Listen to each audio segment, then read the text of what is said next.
Oi, você? Eu sou a Fabi.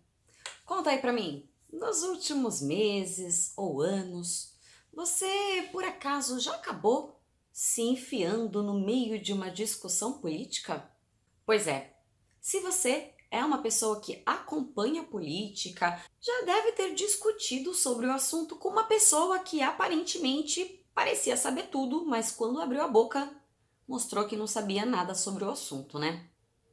Pois é, infelizmente é uma das coisas que eu vejo muito nas redes sociais. Muitas pessoas que infelizmente não entendem ou não acompanham política dando opinião sobre esse assunto. E o livro de hoje tem tudo a ver com isso. Esse livro é especialmente para você que está iniciando, que está querendo saber um pouco mais como funciona desde o início dos tempos. O livro que eu vim resenhar hoje é da apresentadora e advogada Gabriela Prioli. É o Política é para Todos. E é sobre ele que eu vou falar hoje.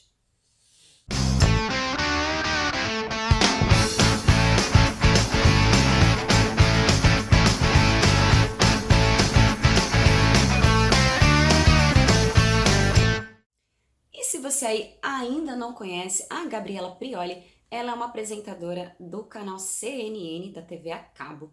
Ela também tem um canal aqui no YouTube, é advogada e ela tem também diversas contas em redes sociais onde ela explica diversos fatos da nossa política atual com base na lei. A Gabriela é advogada, então é muito legal porque sempre que acontece algum fato na TV, ela explica aquilo com base na lei, se é possível, se é cabível, e a forma com que ela explica é uma maneira muito simples que faz qualquer pessoa entender de política. Então, quando eu vi que ela tinha lançado esse livro, eu fiquei super curiosa, querendo saber como foi feito, o que ela escreveu nesse livro, e realmente eu achei muito legal. É um livro que já de cara vou indicar para você que está começando agora a se interessar por política, para não correr o risco de sair pagando uns micos aí, sem saber da história e como de fato tudo isso funciona. E é lógico que eu separei diversas partes desse livro muito legais para você aí saber pelo menos um pouquinho desse livro e ficar com mais curiosidade de lê-lo.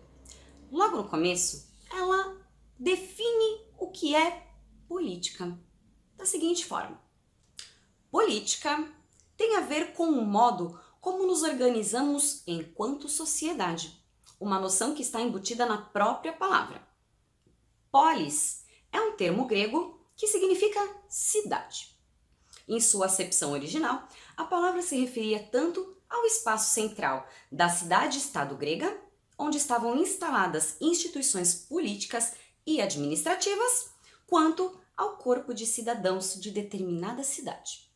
De forma simplificada, podemos dizer que na origem, a palavra política englobava tanto a política institucionalizada, hoje associada a parlamentos, partidos, ministérios e afins, quanto a política cotidiana, que abrange todos os cidadãos da polis.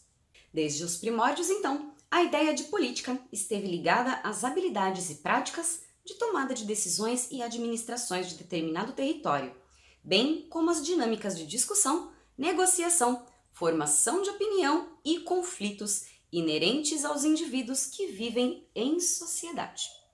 Então, preciso dizer que discussões políticas e polarização existe desde sempre. Afinal de contas, somos um número absurdo de pessoas e querer que todo mundo pense igual chega a ser ingênuo. Portanto, quando empregamos o termo política, nós nos referimos a um amplo conjunto de atividades, instituições, ideologias e padrões de comportamentos relacionados a conflitos do poder, do funcionamento dos governos, da mobilização social, entre tantas outras questões associadas à vida coletiva. Vale a pena destacar um princípio básico da democracia: o poder emerge do povo. Eu vou repetir para ficar gravado. O poder emerge do povo. Ou seja, a democracia, ao menos hoje em dia, é um regime político que parte do pressuposto de que todos os indivíduos são iguais perante as leis e que casta, classe, família, corporação ou partidos não são atribuídos para decidir os rumos da sociedade sem que haja um processo de escolha anterior que abranja a totalidade dos cidadãos, seja de forma direta, seja por meio de seus representantes eleitos. Como diz a Constituição brasileira, no artigo 1º, todo o poder emana do povo, que o exerce por meio de representantes eleitos ou diretamente nos termos dessa Constituição. Por isso que é tão importante, em época de eleição, fazer aquelas campanhas para que as pessoas não vendam seus votos, não troquem os seus votos, por mais que as pessoas passem dificuldades. Mas se você vende o seu voto por uma cesta básica, por uma ajudinha ali na época da eleição, se você aí já leu o livro Quarto de Despejo, vai saber, como ela mesmo conta lá, que todo ano de eleição é a mesma coisa. E depois que eles são eleitos, as primeiras pessoas que eles esquecem são justamente os mais pobres. Por isso, a importância de um voto consciente. Artigo 3º. Constituem objetivos fundamentais da República Federativa do Brasil: construir uma sociedade livre, justa e solidária, garantir o desenvolvimento nacional, erradicar a pobreza e a marginalização e reduzir as desigualdades sociais e regionais, promover o bem de todos, sem preconceitos de origem, raça, sexo, cor, idade e quaisquer outras formas de discriminação. Seria muito bonito se tudo isso que está na Constituição fosse de fato um reflexo do que nós vemos hoje, mas não é, né? Se você aí lê jornal, vê internet, não fica só numa fontezinha de fake news, vai perceber que, infelizmente, a violência para as chamadas minorias aumentou e muito. E uma coisa muito bacana que eu gostei demais do livro da Gabriela é que ela conta sobre a história, desde o início da história do nosso país, e ela faz comparativos da nossa forma de governo, da nossa política, com a política de outros países. Não deve ser novidade para ninguém que cada país tem a sua forma de lidar, tem as suas leis, e muita gente acaba querendo comparar o nosso país com países que têm regimes totalmente diferentes. Então, comparar duas coisas em regimes completamente diferentes, com histórias completamente diferentes, é totalmente contraproducente.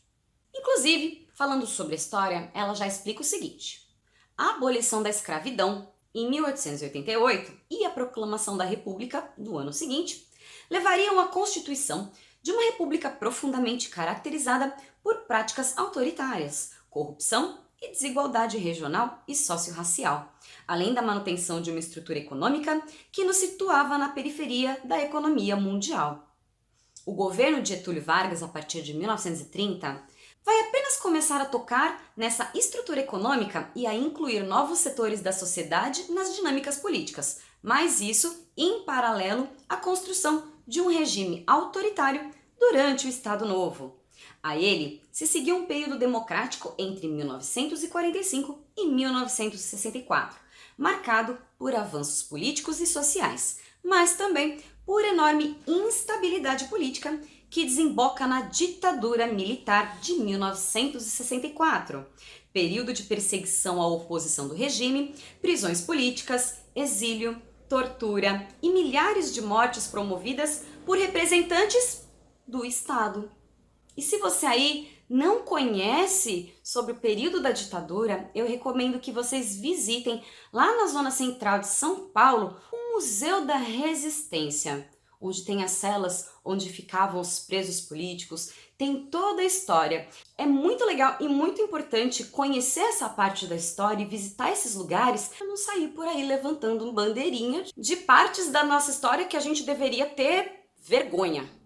É sobre os escombros dessa história, mas também retomando legados de lutas por direitos, que a nova república vai ser montada a partir de 1985, em especial com a promulgação da Constituição de 1988.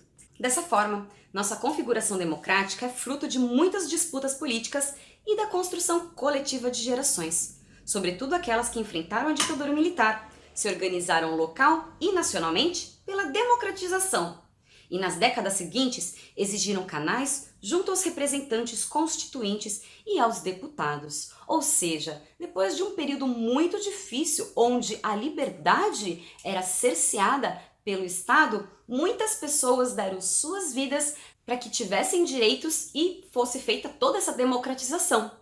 E hoje tem gente querendo lutar ao contrário.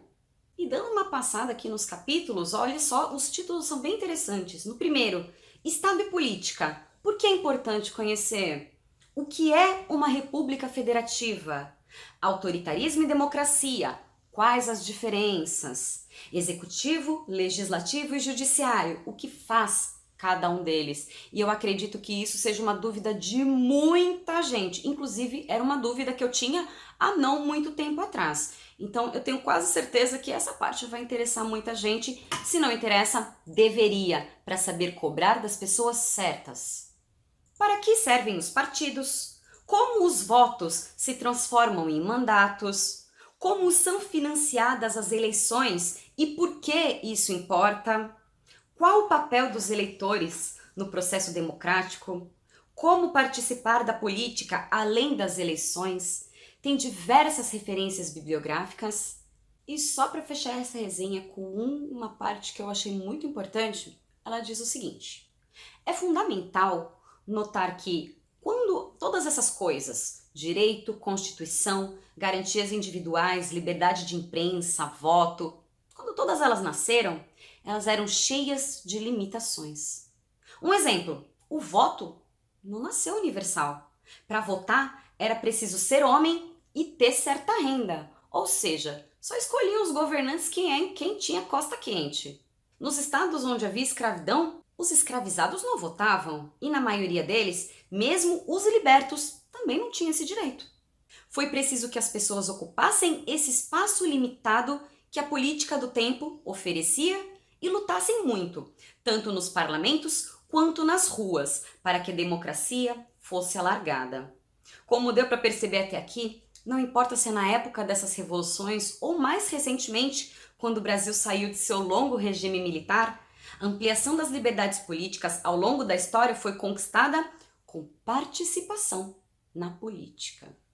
E assim, eu termino essa resenha convidando você a ler este livro, a aprender mais, se informar mais, para quando for discutir conhecimento de causa. E é sempre bom que não somente com política, mas com absolutamente qualquer assunto que você não domine, é sempre bom você não sair dando palpite aí, senão você pode acabar passando vergonha, sendo corrigido ou até sendo motivo de chacota. Então, frisando aqui, o poder emana do povo. E aí eu te pergunto, por que é que um governo, seja ele qual for, vai querer um povo todo unido? Porque um povo unido é capaz de acabar com qualquer autoritarismo e tirar qualquer pessoa do poder. Então, fazer com que a própria população brigue entre si é bem conveniente, né? Então, eu espero que com isso fique a reflexão, fique o conhecimento, fique aí a semente da curiosidade para você estudar um pouquinho mais a respeito. É muito importante nós participarmos na nossa sociedade, porque afinal de contas, tudo que é decidido recai sobre todos nós, e principalmente para a camada mais pobre da população. Daí é importante a gente ver que tipo de pessoa está escolhendo o nosso futuro. Então, não somente agora, mas para as próximas eleições e para as outras, e para as outras, e para as outras, e para as outras, é importante mais do que nunca a gente ter esse estudo, a gente buscar saber sobre as pessoas que estão querendo se eleger, saber o seu passado, saber suas propostas, para que assim nós saibamos escolher. E não ficar simplesmente na indicaçãozinha do parente, da amiga, do fulano que dá o santinho e fala: não, vota esse aqui, que esse aqui é meu amigo. Você nem conhece a pessoa. Então, é isso. Eu espero que vocês tenham gostado. Eu gostei muito desse livro e, obviamente, super recomendo. Se você gostou, não esquece de deixar o seu joinha, se inscrever aqui no canal para receber as notificações dos próximos vídeos. E vocês também podem ver os diversos vídeos dessa playlist aqui em cima, tá bom? Então, por hoje é só. Um beijo. Tchau, tchau.